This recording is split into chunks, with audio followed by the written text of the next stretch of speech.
سامعین کرام، آپ سن رہی ہیں ایک دلچسپ اردو جاسوسی کہانی جس کا نام ہے میں ایک جاسوس تھا۔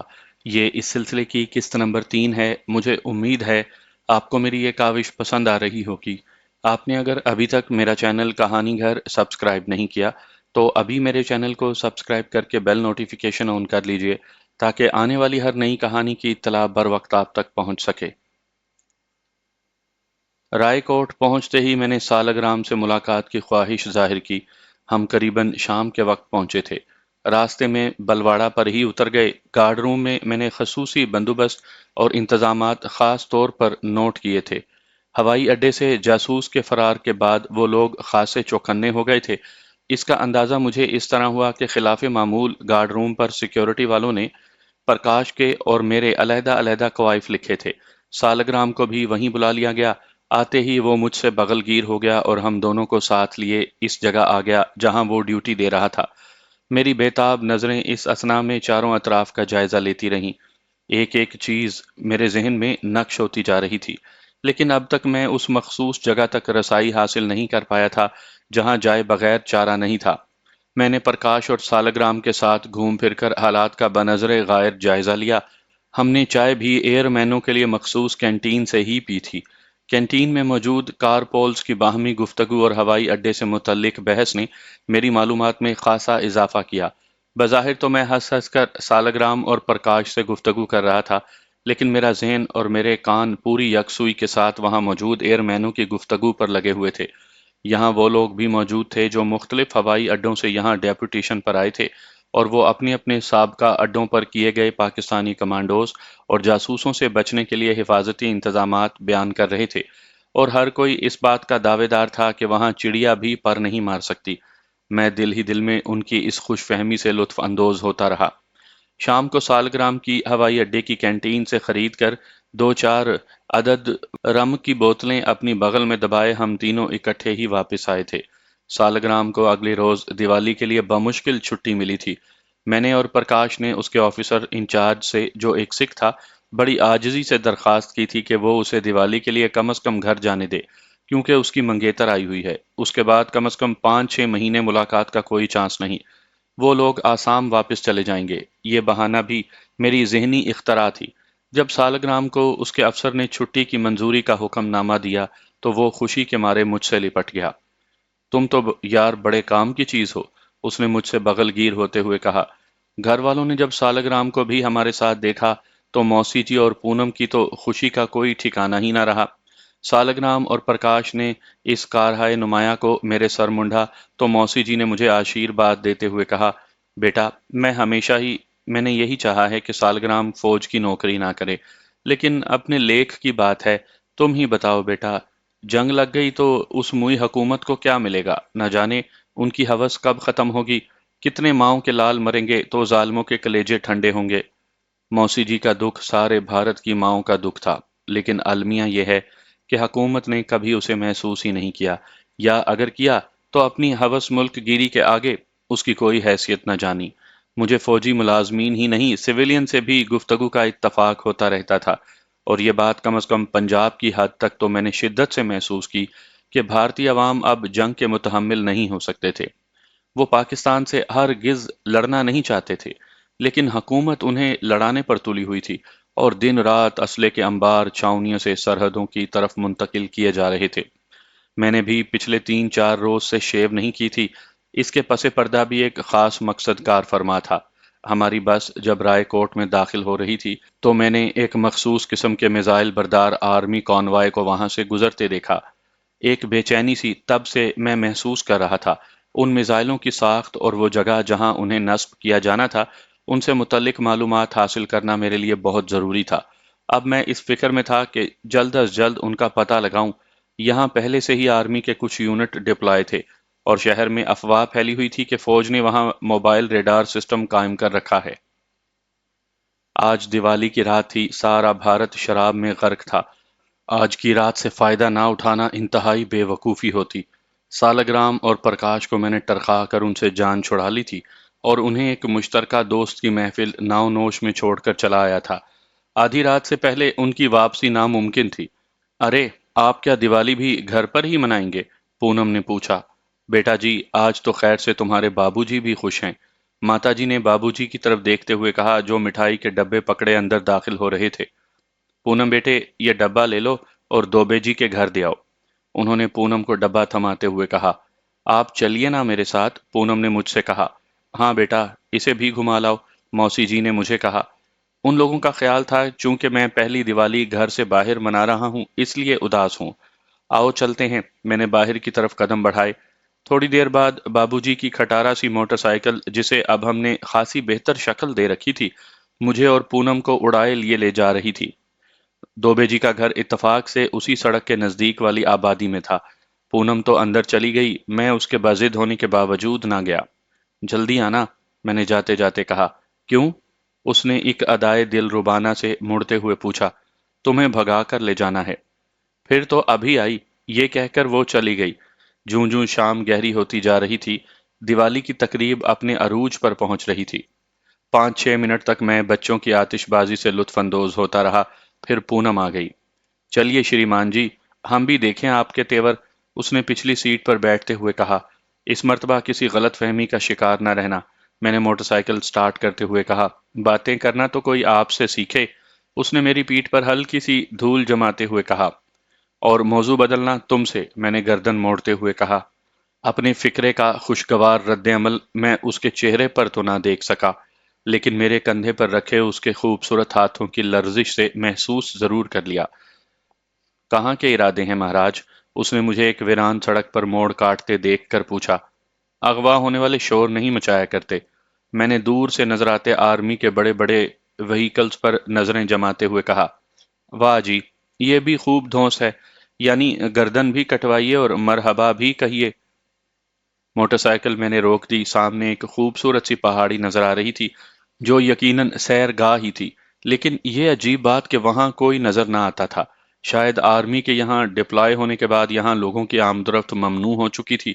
سردی اپنا جوبن دکھا رہی تھی، پونم نے کندھے پر رکھی شال کو مضبوطی کے ساتھ اپنے جسم پر لپیٹ لیا تھا۔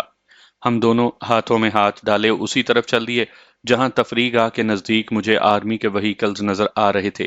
غالباً وہ لوگ بھی دیوالی کی وجہ سے شغلے میں نوشی میں مصروف تھے، شاید اسی لیے ہمیں ان کے ارد گرد کچھ نظر نہیں آ رہا تھا۔ سڑک پر لگی لائٹس کہیں کہیں روشن تھی، زیادہ تر بلب خراب تھے۔ پونم، تمہیں معلوم ہے ہم کہاں جا رہے ہیں؟ میں نے چلتے چلتے پوچھا۔ نہیں تو، اس نے مختصر سا جواب دیا۔ کیوں؟ تم نے پوچھا کیوں نہیں؟ میں نے اس کی طرف مڑتے ہوئے کہا۔ پرکاش بابو، بسا اوقات مجھے بھی تمہاری کسی حرکت کا مطلب سمجھ نہیں آتا۔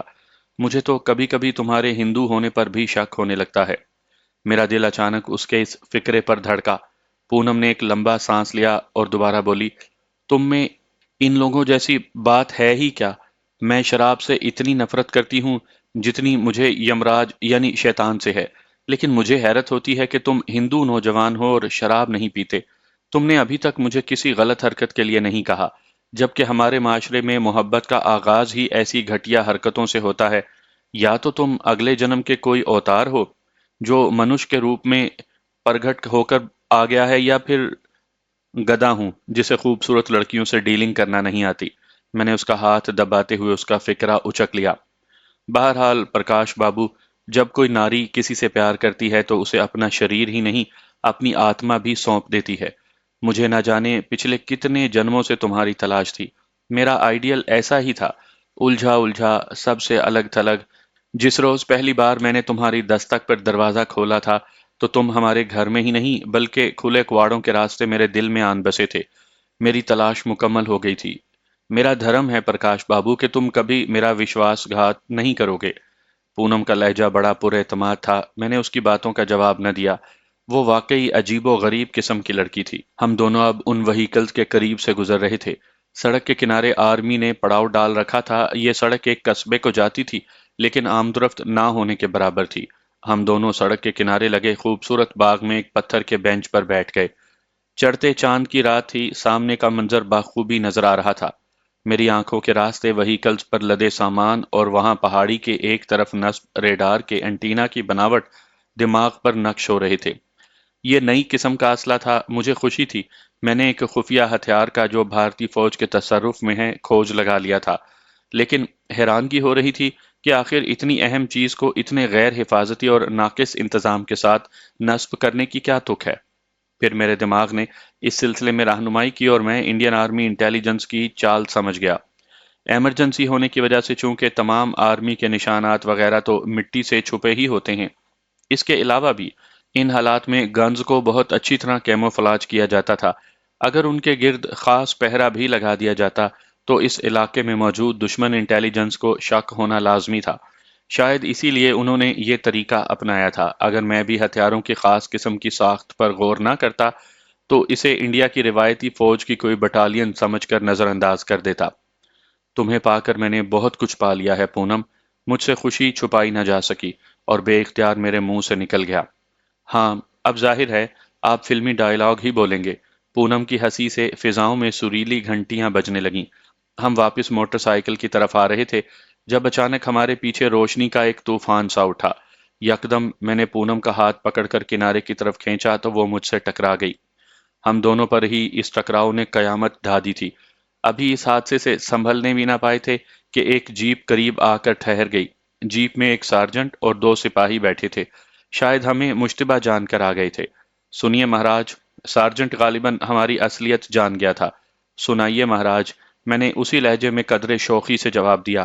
میرے دل کی حالت خدا ہی جانتا ہے۔ اس سمے یہاں آپ کی موجودگی اور دیوالی رات کی حسین رات تو ٹھیک ہے، لیکن یہ ماحول پریم کرنے کے لیے سازگار نہیں۔ اس نے پہلے پونم کی طرف اور پھر سامنے ملٹری کانوائے کی طرف اشارہ کرتے ہوئے کہا، او مائی ڈیئر آفیسر، چھوٹا سا تو شہر ہے، یقین مانیے کہ کوئی گوشہ بھی تو خالی نہیں ملا۔ محبت کے مارے یہاں چلے آئے تھے، لیکن کیا معلوم تھا کہ یہاں بھی۔ میں نے بڑے سوگوار اور فلمی انداز میں جواب دیا،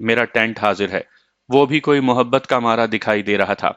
دھنیہ واد آپ کا مہاراج، اب تو چلنا ہی چاہیے۔ میں نے گھڑی کی طرف دیکھتے ہوئے کہا۔ دیوالی مبارک کہتے ہوئے اس نے جیپ دوبارہ سٹارٹ کر دی۔ دیوالی مبارک، ہم دونوں نے بھی ایک ساتھ ہی کہا۔ گدھے کا بچہ، میں نے اس کے جاتے ہی کہا، کمبخت نے اسی وقت آنا تھا۔ شکر کرو کوئی اچھا آدمی تھا، ورنہ دیوالی کسی تھانے میں مناتے۔ پونم نے مسکراتے ہوئے کہا، تمہارا ساتھ ہو تو میں نرک میں بھی جانے کو تیار ہوں۔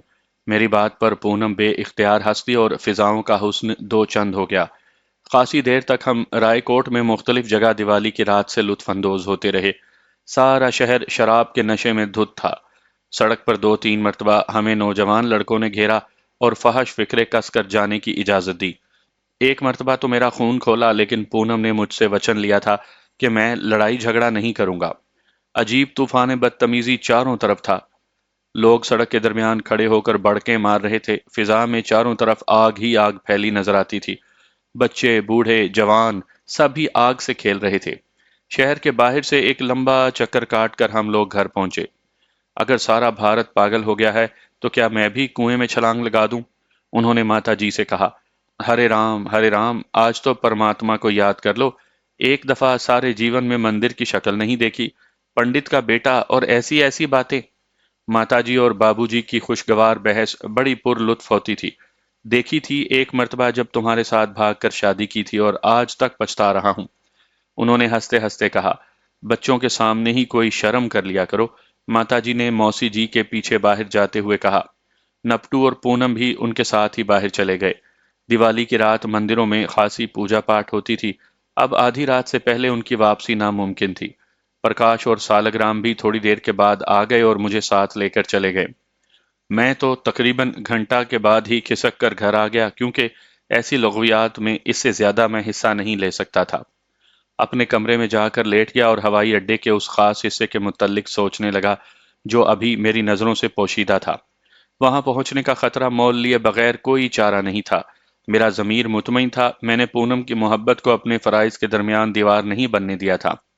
کام بڑی اچھی رفتار کے ساتھ محفوظ طریقے سے انجام پا رہا تھا، اور میں اپنے وطن کے لیے بھارتی انٹیلیجنس کے بچھائے جال کو توڑ کر اہم اطلاعات حاصل کر رہا تھا۔ یہ اطلاعات میرے وطن بڑی حفاظت اور عجلت کے ساتھ پہنچ رہی تھی۔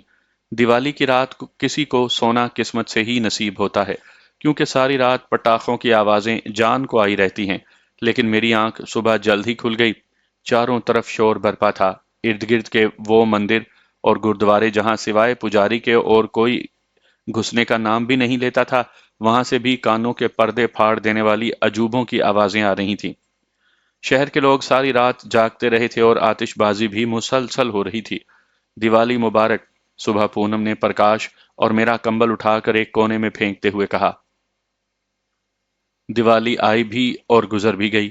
پونم کی کوئی بات میرے لیے اور میری کوئی بات بظاہر اس کے لیے پرائی نہیں تھی۔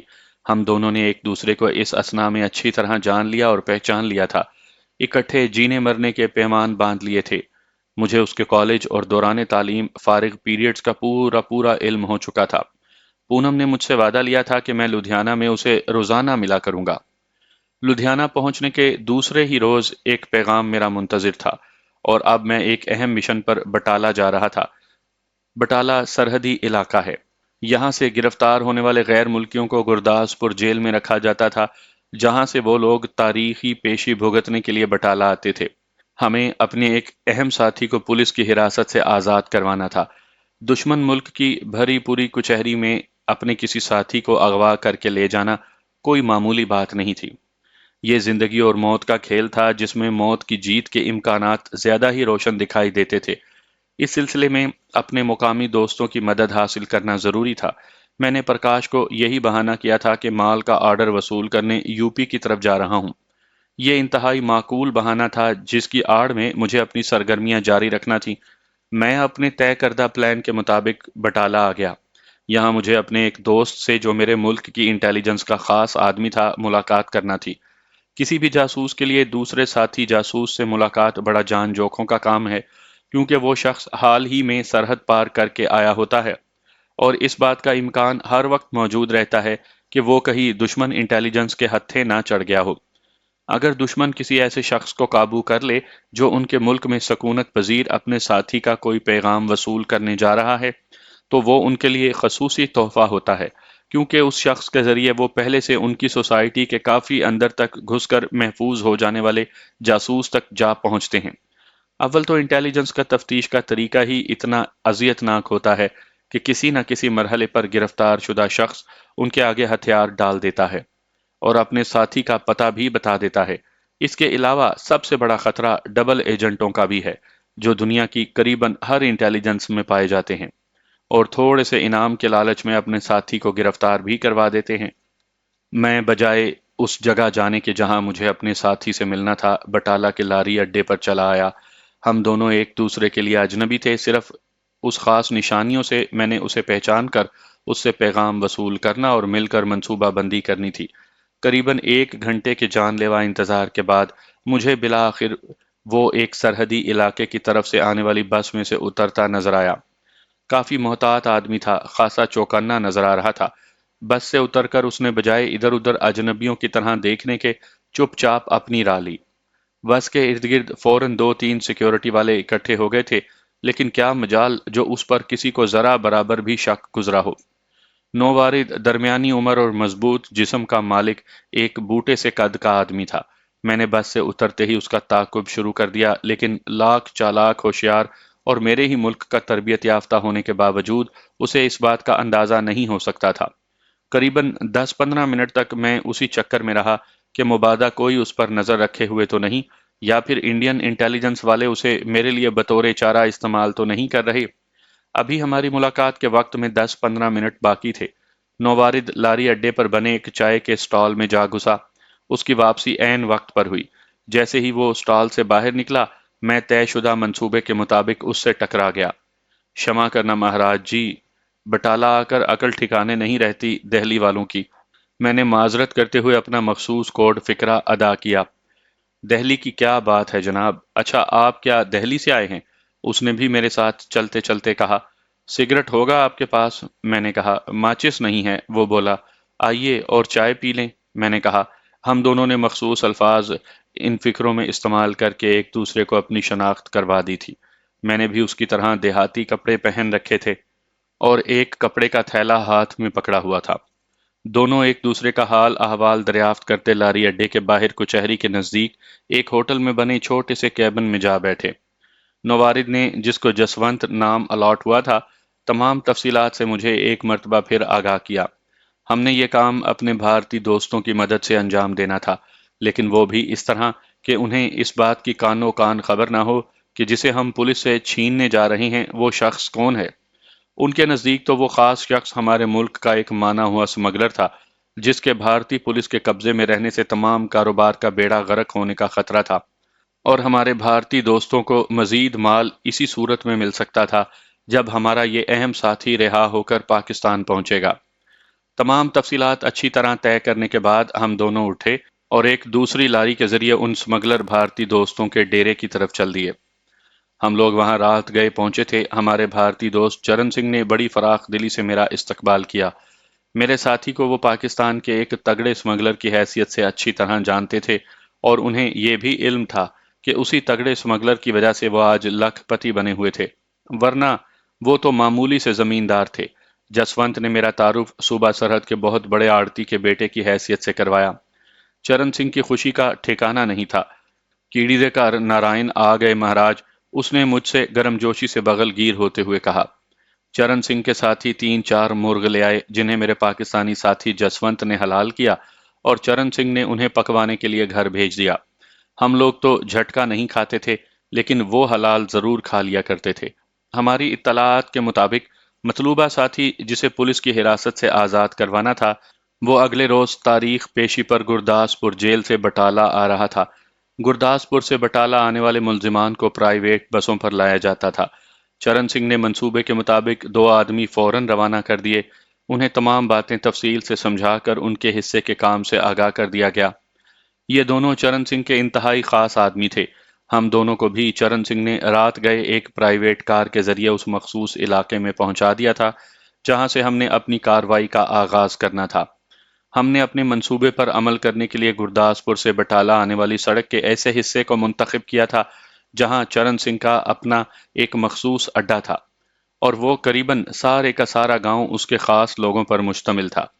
یہ گاؤں عموماً سمگلروں کے گاؤں کے نام سے مشہور تھا، اور یہاں کے مکین سمگلنگ کے علاوہ بھی بہت سے غلط کام کرتے رہتے تھے۔ ہماری اطلاعات کے مطابق ہمارے آدمی کو کسی بھی پرائیویٹ لاری میں وہاں سے 9 اور 10 بجے کے درمیان گزرنا تھا۔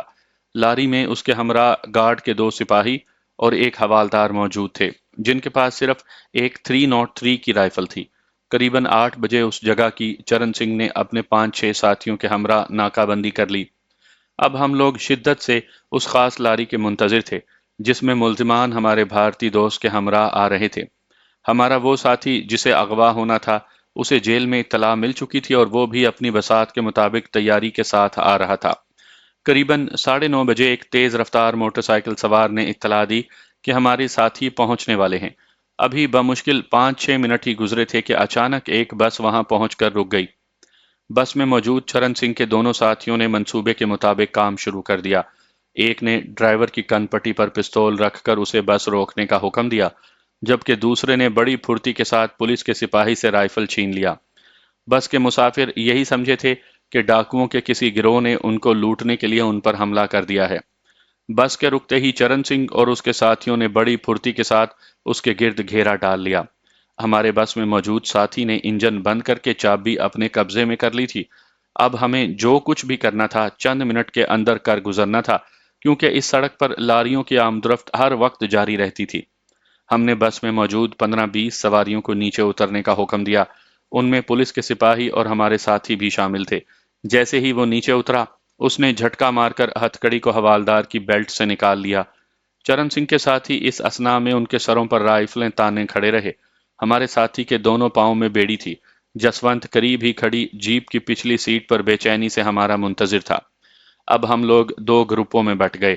میں، جسونت، اغوا کنندہ اور چرن سنگھ جیپ میں سوار ہو گئے، جبکہ باقی ساتھی پہلے سے تیار شدہ گھوڑیوں پر بیٹھ گئے۔ انہوں نے بس کے ٹائروں پر فائرنگ کر کے انہیں ناکارہ بنا دیا۔ ہماری جیپ پہلے سے پلان شدہ راستے پر بھاگنے لگی۔ جب تک ہم نظروں سے اوجھل نہیں ہو گئے، گھڑ سوار وہاں موجود رہے۔ جب ہم خاصے محفوظ ہو گئے تو انہوں نے بھی اپنی گھوڑیوں کو لگام دی۔ پچھلی سیٹوں پر جسونت اپنے کام میں مصروف تھا۔ 3-4 منٹ کے اندر اس نے اغوا کنندہ کو بیڑیوں اور ہتھکڑیوں سے نجات دلا دی۔ ہمارے اس عظیم دوست کی انڈین انٹیلیجنس نے بہت بری طرح مار پیٹ کی تھی، لیکن اتنی زبردست تفتیش کے بعد وہ بزدل اس سے کوئی کام کی بات نہ اگلوا سکے تھے۔ بری طرح زخمی اور کمزور ہونے کے باوجود اس کے عزم میں کوئی کمی نہیں آئی تھی اور وہ اپنے آپ کو تندرست اور توانا ہی ظاہر کر رہا تھا۔ جسونت تالے توڑنے اور انتہائی مخدوش حالات میں بھی سرحد عبور کرنے میں ماہر تھا۔ اسے شاید اسی لیے یہ اہم فریضہ سونپا گیا تھا۔ ہم نے اپنے دوست کو پہننے کے لیے فوراً نئے کپڑے نکال کر دیے۔ اب اس مہم کا کمانڈر میں تھا۔ سب کو میرے فیصلے پر عمل کرنا تھا۔ پہلے سے اپنے پاس رکھے کچھ خاص کیپسول میں نے اپنے نئے دوست کو جیپ میں ہی کھلا دیے تھے۔ اس کی حالت کافی سنبھل چکی تھی۔ ایک مخصوص مقام پر ہم لوگ جیپ سے اتر گئے۔ چرن سنگھ نے یاری نبھا دی تھی، باقی کام اب ہمارا تھا۔ لو بھائی، سجنوں، رب رکھا۔ اس نے پہلے سے تیار شدہ ایک پرائیویٹ کار کے قریب ہمیں اتار کر جیپ کو دوسرے راستے پر ڈال دیا تھا۔ کار میں چرن سنگھ کا بھائی ہمارا منتظر تھا۔ کار میں بیٹھنے سے پہلے ہی جسونت سنگھ نے ہمارے ساتھی کا حلیہ بدل کر رکھ دیا تھا۔ میں اس کے مشاق ہاتھوں کی داد دیے بغیر نہ رہ سکا۔ اس نے 5 منٹ کے اندر ہی اپنے پاس موجود سیفٹی ریزر اور مختلف قسم کے لوشنوں کے ذریعے ہمارے نئے ساتھی کو قید اور مسلسل اذیت نے، جس کی نہ صرف داڑھی اور خاصی بڑھا دی تھی بلکہ چہرے سے لہو بھی نچوڑ لیا تھا، ایک تندرست اور صحت مند خون کی سرخی لیے گالوں والے شہری بابو میں تبدیل کر دیا تھا۔ میرا نیا ساتھی میرا ہم عمر تھا۔ جب اس نے کار میں بیٹھتے ہوئے اپنے چہرے پر نظر ڈالی تو بے اختیار مسکرا دیا۔ ایسی شکل تو میری اپنے ملک میں بھی نہیں ہوگی۔ کمال کے فنکار ہو یار، کیا سے کیا بنا کر رکھ دیا، اس نے جسونت کو داد دیتے ہوئے کہا۔ راستے میں پڑنے والی ندی میں ہم نے پولیس کی چھینی ہوئی رائفل اور جسونت کا پٹارا، جس میں نہ جانے کیا کیا علم غلم اس نے بھر رکھا تھا، پھینک دیا۔ چرن سنگھ کا بھائی ہمیں شام تک مختلف ذیلی سڑکوں پر گھماتا رہا۔ اس اسنا میں ہم نے جی ٹی روڈ کے نزدیک پھٹکنے کی کوشش بھی نہیں کی تھی اور کھانا بھی کار ہی میں کھایا تھا۔ رات گئے ہمیں کپور تھلہ کے نزدیک ایک محفوظ مقام پر پہنچا کر چرن سنگھ کا بھائی بھی رخصت ہو گیا۔ اس نے یہاں ہمیں اپنا دوست ظاہر کیا تھا اور ہمیں تاکید کر دی تھی کہ اپنی اصلیت سے ان لوگوں کو آگاہ نہ کیا جائے۔ چرن سنگھ کے جاتے ہی میں نے معاملات پر غور کیا اور وہاں سے ہٹ جانے کا فیصلہ کر لیا۔ ہم نے صاحب خانہ سے ایک ضروری کام کے سلسلے میں معذرت کی اور ٹرین کے ذریعے دہلی کی طرف چل دیے۔ ہم تینوں اس وقت خاصے معزز نظر آ رہے تھے۔ بادی النظر میں یہی دکھائی دیتا تھا کہ ہم تینوں کوئی اعلیٰ افسر تھے۔ جسونت زیادہ پڑھا لکھا نظر نہیں آتا تھا۔ وہ بہرحال سینئر تھا۔ اسے سارے بھارت کا چپا چپا زبانی یاد تھا، گاڑیوں کے نام، ان کے اوقات روانگی، راستے اور مشہور شہروں کے ہوٹل وغیرہ وغیرہ۔ جسونت نے ایک کلی کو نذرانہ دے کر فرسٹ کلاس کی 3 ٹکٹیں حاصل کر لیں اور تھوڑی دیر بعد ہم تینوں اپنی اپنی سیٹوں پر روانگی کے منتظر بیٹھے تھے۔ قریباً 1 گھنٹے کے جان لیوا انتظار کے بعد گاڑی میں حرکت پیدا ہوئی اور آہستہ آہستہ اس نے رفتار پکڑ لی۔ دوران سفر ہم دونوں اپنے ساتھی کو پاکستان پہنچانے کے لیے محفوظ سرحد ڈھونڈتے رہے، کیونکہ اس بات کا تو ہمیں بخوبی علم تھا کہ پنجاب سے سرحد عبور کرنا دانستہ خودکشی کرنے والی بات تھی۔ ایک تو پہلے ہی وہاں فوجوں کی خاصی تعداد موجود تھی، پھر اس خبر کے پھیلتے ہی تمام متعلقہ ایجنسیوں نے سرحد کے گرد اپنا جال بن لیا ہوگا اور ان کے چپے چپے پر نظر ہوگی۔ ہمارا ارادہ راجستھان یا سندھ کی طرف سے سرحد عبور کرنے کا تھا۔ حتمی فیصلہ مجھے ہی کرنا تھا، اس لیے مجھ پر خاصی ذمہ داری عائد ہوتی تھی۔ قریباً 3-4 گھنٹے کی مغز ماری کے بعد بالآخر ہم نے راجستھان کی ایک اپنی دانش میں انتہائی محفوظ جگہ کا انتخاب کر لیا تھا اور اب ہم آنے والے حالات کے منتظر تھے۔ دہلی تک ہم میں سے کوئی بھی بمشکل 1 گھنٹے سے زیادہ نہ سو پایا تھا۔ ہم کپور تھلہ سے چندی گڑھ اور امبالہ ہوتے ہوئے کرنال سے گزر کر دہلی پہنچے تھے۔ یہ لمبا اور خاصا الجھا ہوا راستہ بھی جسونت کی ذہنی اختراع تھی۔ اس طرح ہم مین لائن سے ہٹ کر سفر کر رہے تھے اور خاصے محفوظ تھے۔ جسونت کے پاس اپنا ذاتی پستول موجود تھا، جبکہ میں نے اور ہمارے نئے ساتھی نے آٹومیٹک پستول اپنے اسمگلر دوست سے حاصل کیا تھا۔ ہم نے اپنی دانست میں ہر قدم پھونک پھونک کر اٹھایا تھا، لیکن ایک بنیادی غلطی ہم سے یہ ہو گئی کہ ہمارے دہلی جانے کی اطلاع ان لوگوں کو ہو چکی تھی جہاں ہمیں چرن سنگھ کا بھائی چھوڑ کر گیا تھا۔ حادثہ یہ گزرا کہ ہمارے فرار ہوتے ہی وہاں سے پولیس کے ایک ڈی ایس پی کا گزر ہوا، جو معمول کی کارروائی کے مطابق گشت پر تھا۔ بس کے مسافروں نے شور مچایا اور تمام واقعے کی اطلاع کر دی۔ کچھ لوگ چرن سنگھ کو پہچان گئے تھے۔ انہوں نے حملہ آوروں میں اس کی موجودگی کی نشاندہی بھی کر دی۔ دوسری طرف فرار کرایا جانے والا ملزم کوئی معمولی ملزم نہیں تھا۔ جیسے ہی ڈی ایس پی نے وائرلیس کے ذریعے اس کے مندرجات سے ہیڈ کوارٹر کو آگاہ کیا، انڈین پولیس کے ایوانوں میں زلزلہ طاری ہو گیا۔ یک لخت جیسے وہ نیند سے بیدار ہو گئے۔ چند منٹ کے اندر ہی بھارتی خفیہ پولیس کی تمام ایجنسیاں حرکت میں آ گئیں۔ چرن سنگھ کو گرفتار کرنا یا اس سے کچھ اگلوا لینا خالہ جی کا کھیل نہیں تھا۔ انڈین سیکیورٹی افسران نے اسے 2-3 گھنٹے کے اندر ہی گرفتار کر لیا، لیکن زیادہ توجہ چرن سنگھ پر نہیں بلکہ اس کے ساتھیوں پر دے رہے تھے۔ چرن سنگھ صرف دلیر سمگلر تھا، سیاست دان تو تھا نہیں۔ پھر سکھوں کی روایتی بے وقوفی بھی آڑے آئی۔ اس نے فرار کے منصوبے میں اپنے 5-6 اور ساتھیوں کو بھی شامل کر لیا، جنہیں ہمارے کپور تھلہ تک مرحلہ وار پہنچنے کا علم تھا۔ مزید پیش رفت ہوئی تو انڈین سینٹرل انٹیلیجنس بیورو کے افسران کڑی سے کڑی ملاتے رات گئے کپور تھلہ کے اس گھرانے تک جا پہنچے جہاں چرن سنگھ کا بھائی ہمیں لے کر پہنچا تھا۔ کیس اگر پولیس کے ہاتھوں تک ہوتا تو وہ لوگ گرداسپور کے ارد گرد ہی ٹکریں مار مار کر تھک جاتے، لیکن معاملہ چونکہ زیادہ ہی سنجیدہ تھا اور انڈین آئی بی نے یعنی فوجی انٹیلیجنس کی ہنگامی مدد حاصل کر لی تھی، اسی لیے انہیں اتنی کامیابی ہوئی۔ راہ کے افسران زیادہ تر کے جی بی کے تربیت یافتہ ہونے کی وجہ سے جدید سائنٹیفک جاسوسی نظام اپنائے ہوئے تھے۔ کپور تھلہ کے میزبانوں کے تو وہم و گمان میں بھی یہ بات نہیں تھی کہ ان کے مہمان کون تھے۔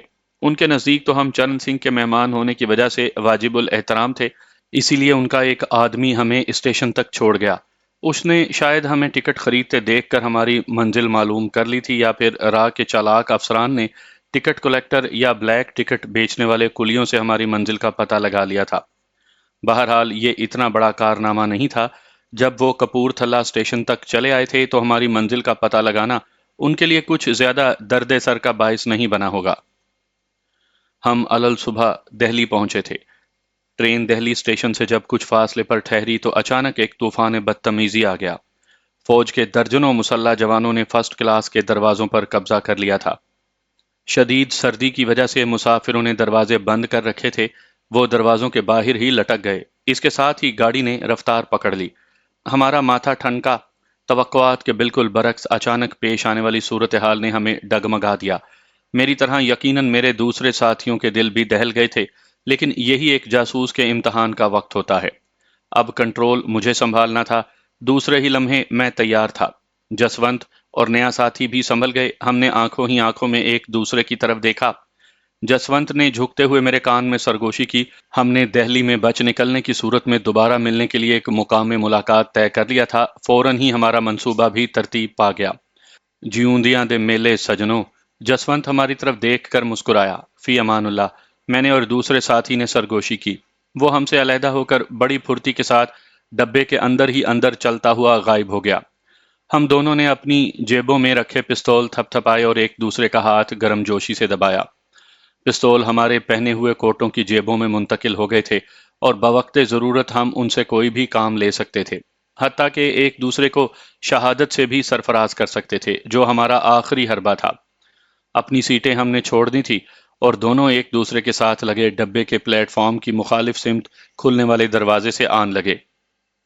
اسٹیشن نزدیک آ جانے کی وجہ سے ڈبے میں خاصی ہلچل مچی تھی۔ ہر کوئی اپنی اپنی فکر میں تھا۔ چند منٹ کے لیے لوگوں نے سپاہیوں کے اس طرح اچانک ڈبوں کے دروازے سنبھالنے کا نوٹس ضرور لیا تھا، لیکن اب ان کو زیادہ فکر اپنی اور اپنے سامان کی تھی۔ اسٹیشن کے سگنل نظر آتے ہی ہمارے دلوں کی دھڑکن مزید تیز ہو گئی۔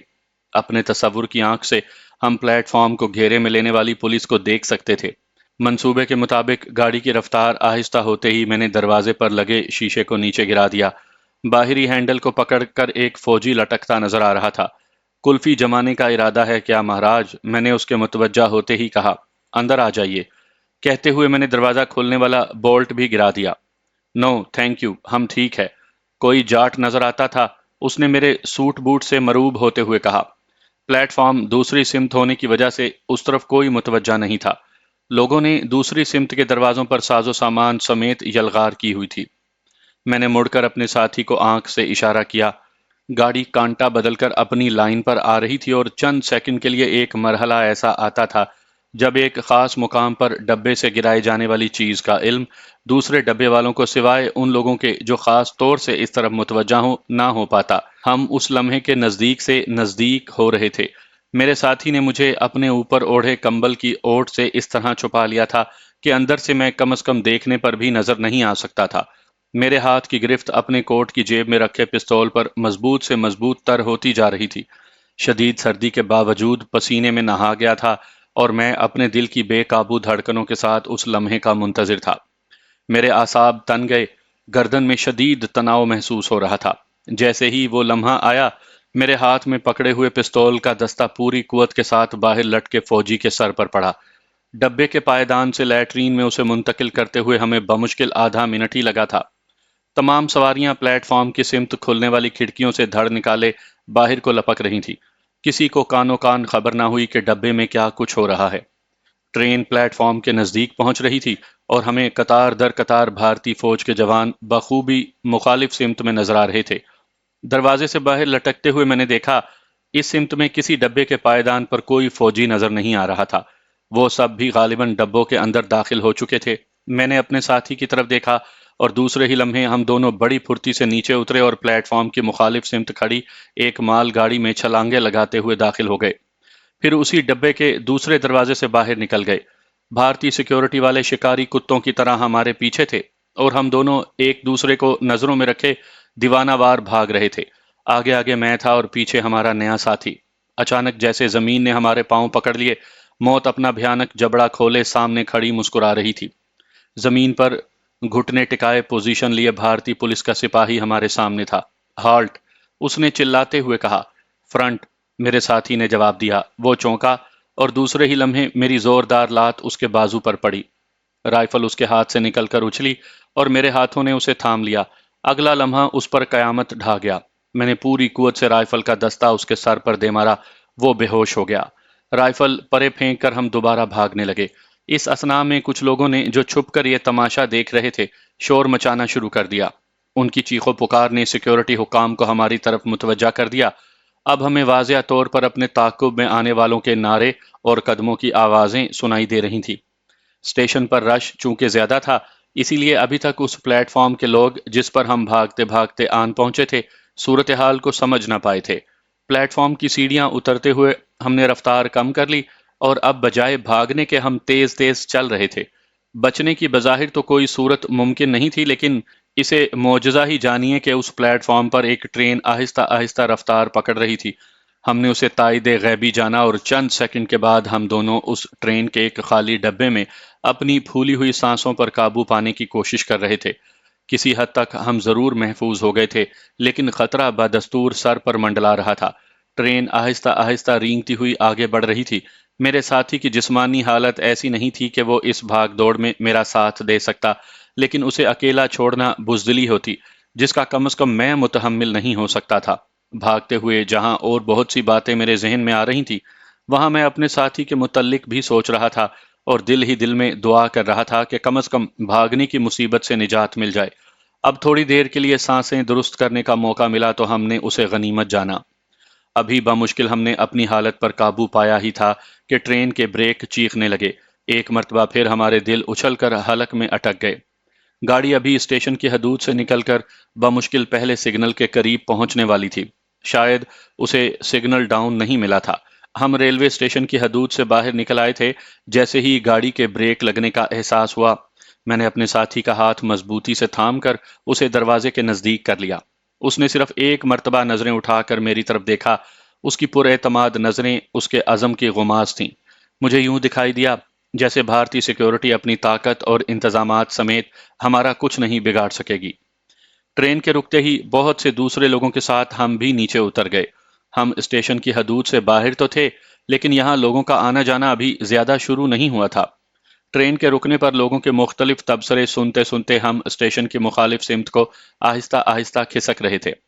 ہم معمول کی رفتار سے چل رہے تھے تاکہ کسی کو ہم پر شبہ نہ ہو سکے۔ ریلوے لائن کے قریب واقع سڑک ہماری جائے پناہ تھی۔ یہاں سے مختلف سواریاں گزر رہی تھیں۔ دہلی کی زندگی آہستہ آہستہ بیدار ہو رہی تھی۔ ابھی ہم سڑک سے کچھ فاصلے پر تھے کہ فوج کے 2 ٹرک اسٹیشن کی سمت سے آتے دکھائی دیے۔ دونوں ٹرک اسی طرف آ رہے تھے۔ ہم تھرا کر رہ گئے۔ فرار کی تمام راہیں مسدود تھیں۔ ہمارے علاوہ سڑک کے نزدیک اور کوئی نہیں تھا اور ہم ٹرین کی مخالف سمت میں سفر کر رہے تھے۔ کوئی بے وقوف شخص بھی بخوبی اندازہ لگا سکتا تھا کہ ہمارا تعلق ٹرین کے مسافروں سے ہے۔ اور تو کچھ نہ سوجا۔ ہم نے بڑی تیزی کے ساتھ اپنا رخ بدلا اور آہستہ آہستہ بوجھل قدموں کے ساتھ ٹرین کی طرف چل دیے۔ ٹرک جوں جوں نزدیک آتے جا رہے تھے، ہمارے دل کی دھڑکنیں تیز ہو رہی تھیں۔ اچانک میرے ساتھی کو ایک تدبیر سوجی۔ وہ ریلوے لائن کے نزدیک اگی قدرتی گھاس کے قریب پیشاب کے بہانے بیٹھ گیا اور یہی عمل میں نے بھی دہرایا۔ آنے والوں نے بجائے شارٹ کٹ استعمال کرنے کے ریلوے لائن کے متوازی اپنا سفر جاری رکھا، اور گاڑی کے انجن کے قریب پہنچتے ہی دونوں ٹرک رک گئے۔ درجنوں جوان چھلانگے لگاتے باہر کو لپکے۔ وہ اس طرح گاڑی کی طرف رائفلیں تانے بڑھ رہے تھے جیسے اس پر حملہ کرنے جا رہے ہوں۔ ہم انہیں نظر نہیں آئے تھے یا انہوں نے جان بوجھ کر ہمیں نظر انداز کر دیا تھا، اس کا اندازہ تو ہم نہ کر سکے، لیکن اپنی طرف سے ان کی غفلت کو میں نے تائید غیبی جانا۔ میں نے اپنے ساتھی کو مخصوص اشارہ کیا اور سڑک کی سمت چلنا شروع کر دیا۔ وہ چپ چاپ بیٹھا رہا۔ جب میں قریباً 10-12 گز دور چلا گیا تو وہ بھی میرے پیچھے پیچھے آنے لگا۔ میں دل ہی دل میں خدا سے دعا کر رہا تھا کہ ٹرین کے مسافروں میں سے یا آنے جانے والے فوجیوں میں سے کوئی ہماری حرکت کا نوٹس نہ لے۔ دھڑکتے دل اور ڈگمگاتے قدموں سے ہم کسی نہ کسی طرح سڑک پر پہنچ ہی گئے۔ میں نے وہاں کسی سواری کا انتظار کرنا مناسب نہ سمجھا اور ایک نزدیکی راستے کا رخ کیا۔ قریب ہی ایک مندر سے بھجن کی آوازیں سنائی دے رہی تھیں۔ فوجیوں نے بڑے منظم طریقے سے ٹرین کو گھیرے میں لے رکھا تھا۔ ان کے کچھ آفیسر مختلف ڈبوں میں ہمیں ڈھونڈتے پھر رہے تھے اور ہم ان کی پہنچ سے دور مندر کے نزدیک اپنی خستہ حالی کا جائزہ لے کر یہ اندازہ لگا رہے تھے کہ ہمارا اندر جانا مناسب ہے یا اسی طرف سفر کرتے رہنا۔